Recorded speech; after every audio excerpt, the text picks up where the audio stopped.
5월 12일 화요일 아침입니다.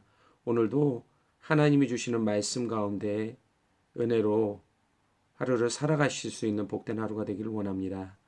오늘 이 아침에 함께 살펴볼 말씀은 시편 12편 1절에서부터 8절까지 말씀입니다. 제가 읽도록 하겠습니다. 여호와여 도우소서. 경건한 자가 끊어지며 충실한 자들이 인생 중에 없어지나이다. 그들이 이웃에게 각기 거짓을 말하며 아첨하는 입술과 두 마음으로 말하는도다. 여호와께서 모든 아첨하는 입술과 자랑하는 혀를 끊으시리니 그들이 말하기를 우리의 혀가 이기리라. 우리 입술은 우리 것이니 우리를 주관할 자 누구리요 함이로다. 여호와의 말씀에 가련한 자들의 놀림과 궁핍한 자들의 탄식으로 말미암아 내가 이제 일어나 그가 원하는 안전한 지대에 두리라 하시도다. 여호와의 말씀은 순결함이요 흑도간 위에 7번 단련한 은 같도다. 여호와여 그들을 지키사 이 세대로부터 영원까지 보존하시리이다. 비열함이 인생 중에 높임을 받을 때 악인들이 곳곳에서 날뛰는도다. 아멘. 우리는 일상생활에서 참 많은 말을 하게 됩니다. 보통은 격식과 우아함이 담긴 말을 하기를 원하지만 감정과 연결되어질 때는 무례하거나 거친 말을 하기도 합니다. 언변이 좋다고 하는 사람들의 말에는 화려함과 매력이 담겨져 있습니다. 또한 그들은 이러한 말을 통해 사람들을 매혹시키고 감동을 주기를 원합니다. 그런데 여러분, 말의 능력은 그것을 어떻게 표현하는가에 달려있지 않습니다. 말과 다르게 행동할 수 있고 우리는 그렇게 행동하는 모습들을 볼 수 있기 때문입니다. 말의 능력은 전하는 자가 어떠한 사람인가에 달려 있습니다. 그러한 의미에서 하나님의 말씀에는 권세와 능력이 있습니다. 오늘 본문은 악한 자의 말과 하나님의 말씀이 가진 차이가 무엇인지를 보여줍니다. 우선 1절에 다윗은 말로 인해 나타나고 있는 현재의 상황에 대해서 우리에게 말합니다. 여호와여 도우소서. 경건한 자가 끊어지며 충실한 자들이 인생 중에 없어지나이다. 지금 유다에 무슨 일이 벌어지고 있습니까? 왜 경건한 자가 끊어지고 충실한 자가 없어지는 일이 벌어지는 것인가요? 그 이유는 악한 자들 때문입니다. 특별히 그들의 말이 이러한 결과들을 만들고 있었습니다. 그래서 다윗은 하나님께 도우심을 구하고 있는 것입니다. 악한 자들의 말에는 어떠한 특징이 있는지를 봅시다. 본문에서 두 가지의 특징을 발견할 수 있는데요. 첫째는 그들은 자신의 유익을 위해서 말했습니다. 2절에 그들이 이웃에게 각기 거짓을 말하며 아첨하는 입술과 두 마음으로 말하는도다. 인간의 제일 된 목적은 하나님을 영화롭게 하며 그를 영원토록 즐거워하는 것입니다. 이 말은 하나님을 기쁘시게 하는 삶이고 이 땅에 사는 인간들에게 주어진 목적이라는 뜻입니다. 그런데 지금 악한 자들의 삶은 그렇지 않았습니다. 그들은 하나님의 영광이 아닌 자신의 유익과 목적을 이루기 위해 말했습니다. 그들이 이웃에게 거짓을 말하는 것이었습니다. 또한 그들의 말은 하나님이 아닌 사람을 즐겁게 하는 데 목적이 있었습니다. 게다가 이 모든 것을 조절하는 그 마음조차도 둘로 나눠졌다라고 성경은 표현합니다. 특별히 두 마음을 품었다라는 것은 인간의 모든 행위의 중심이 되는 마음이 하나님께 향하는 것이 아니라 자신을 향하고 있다라는 뜻입니다. 그들의 마음이 어려서부터 악했던 것처럼 말입니다. 그래서 그들은 자신이 얻고자 하는 것을 위해 말하고 있었던 것입니다. 그런데 이런 자들의 삶에는 독특한 특징이 있습니다. 바로 다른 사람들에게 쉽게 영향력을 미칠 수 있다라는 점입니다. 그들의 말을 통해 얻게 된 성공과 부와 명예는 다른 사람들의 동경의 대상이 되고 갖고 싶어하는 동기를 유발하게 만듭니다. 그리고 그들 안에 있는 죄와 연결되어져서 너무나 쉽게 하나님의 뜻을 내버리도록 만듭니다. 쉽게 얻을 수 있다라는 유혹의 달콤함 때문에 악한 자들의 삶을 동경하고 닮아가는 일들이 벌어지게 되는 것입니다. 결국 사람들은 경건을 사모하기보다 진실함을 추구하기보다 거짓을 말하는 삶을 선택하게 되는 것입니다.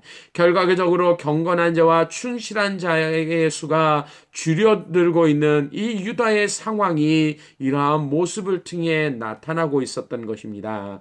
이것이 다윗의 시대의 모습입니다. 그러나 여전히 우리가 살아가고 있는 이 시대에서도 찾아볼 수 있는 모습입니다.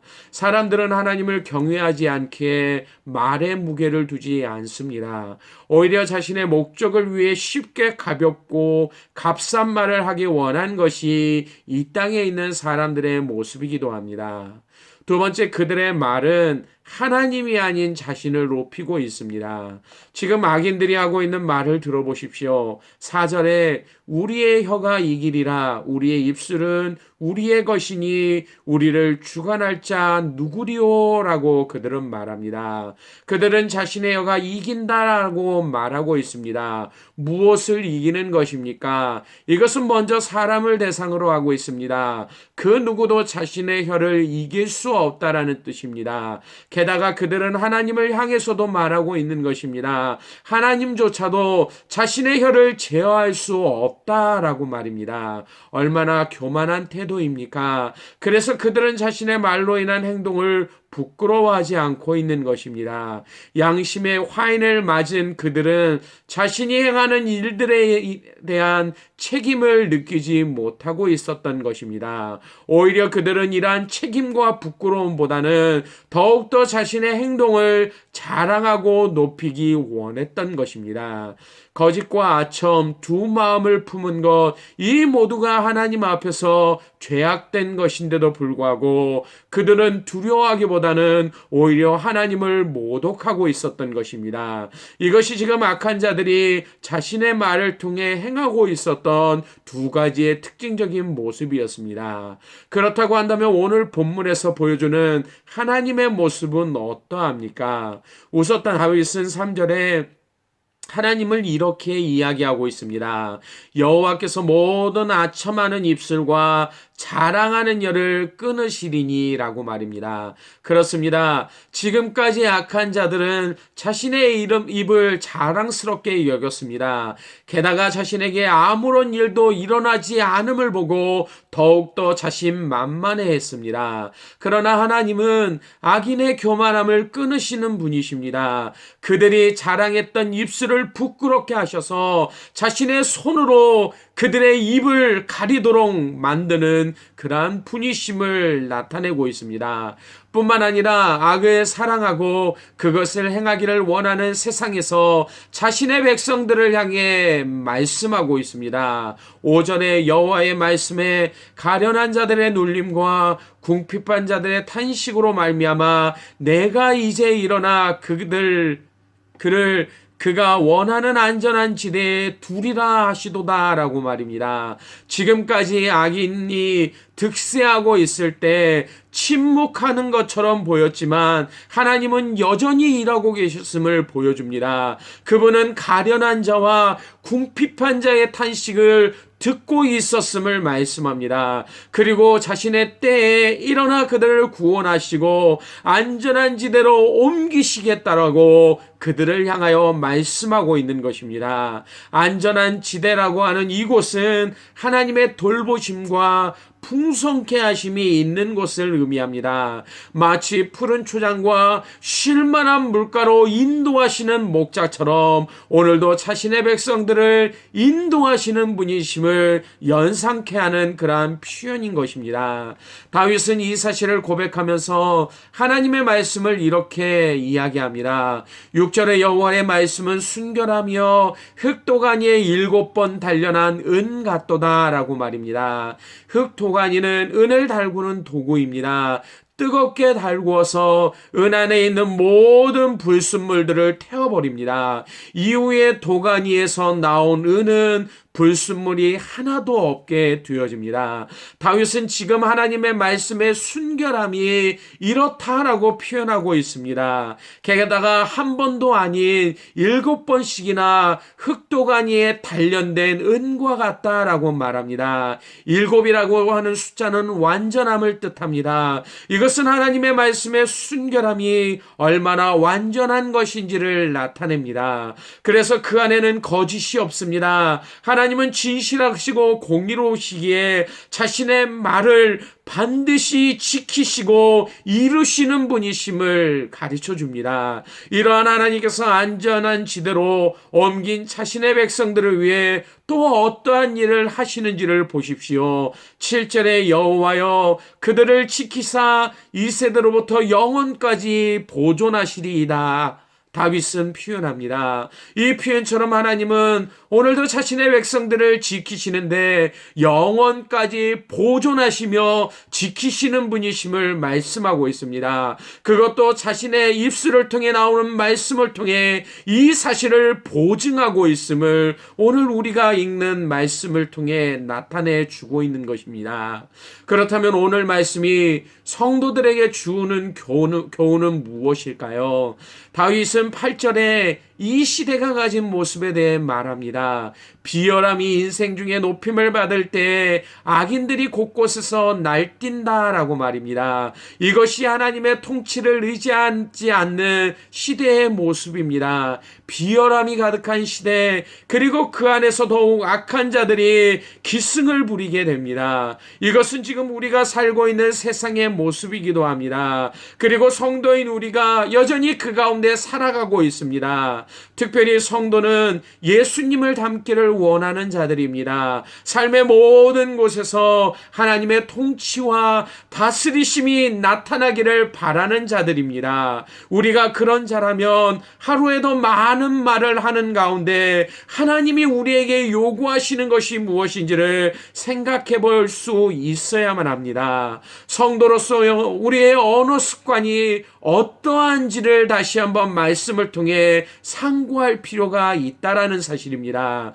요한계시록 14장에서는 어린 양 예수 앞에 서 있는 14만 4천 명의 성도에 대해 이렇게 나타냅니다. 그들은 그 입에 거짓말이 없고 흠이 없는 자들이다 라고 말입니다. 장차 영광 중에 거하는 성도들의 모습이 이러하다라고 말씀합니다. 비록 그때 완성되어지는 모습이지만 지금 현재를 살아가고 있는 성도들의 삶에도 반드시 이러한 모습이 나타나야 된다라고 말씀하고 있는 것입니다. 하나님 앞에서 합당한 말을 할 수 있는 우리가 될 수 있기를 바랍니다. 어려운 시기입니다. 감정에 쉽게 휩쓸려 말할 수 있는, 그래서 쉽게 상처를 줄 수 있는 정도로 예민해져 버린 그러한 때입니다. 이러한 때에 온전한 말로 하나님께 속해 있음을 드러낼 수 있기를 바랍니다. 경우에 합당한 말은 아로새긴 은쟁반에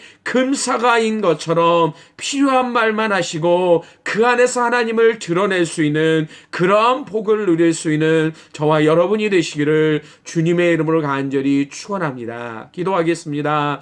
아버지 하나님, 오늘도 하나님의 말씀이 가지고 있는 능력과 그 말씀이 갖고 있는 그 은혜가 무엇인지를 알게 하심을 감사합니다. 하나님이 말씀하시면 그 말씀을 주워 담을 수 있는 자가 없으며 그 말씀은 반드시 이루어질 수밖에 없는 영원한 말씀임을 오늘 우리에게 가르쳐주고 있는 것처럼 하나님의 백성으로 경우에 합당한 말들을 이 땅 가운데 행할 수 있는 자들이 되어지게 하여 주시기를 원합니다. 여전히 악인들은 자신의 입술을 통하여 많은 것들을 얻고 누리는 삶을 살아갑니다. 그리고 이러한 삶을 통해 자신을 자랑하기를 원하며 나타내기를 원하는 삶을 살아가는데, 하나님, 성도로서 오늘도 예수 그리스도를 닮기를 원하는 우리의 삶 가운데 이러한 어리석음이 나타나지 않도록 인도하여 주시길 원합니다. 무엇보다도 우리의 입술을 지키게 하시고 우리의 마음을 지킬 수 있도록 인도하여 주셔서 날마다 우리의 삶 가운데 온전히 하나님을 드러낼 수 있게 하시고 하나님이 주신 그 말을 통해 사람을 살리며 세울 수 있는 이러한 능력을 행할 수 있는 믿음의 성도들 될 수 있도록 인도하여 주시기를 원합니다. 오늘도 우리의 말을 통해 하나님의 풍성한 은혜를 다시금 깨닫고 경험할 수 있는 믿음의 시간들로 인도하여 주시기를 간절히 원하오며 예수님 이름으로 기도드리옵나이다. 아멘.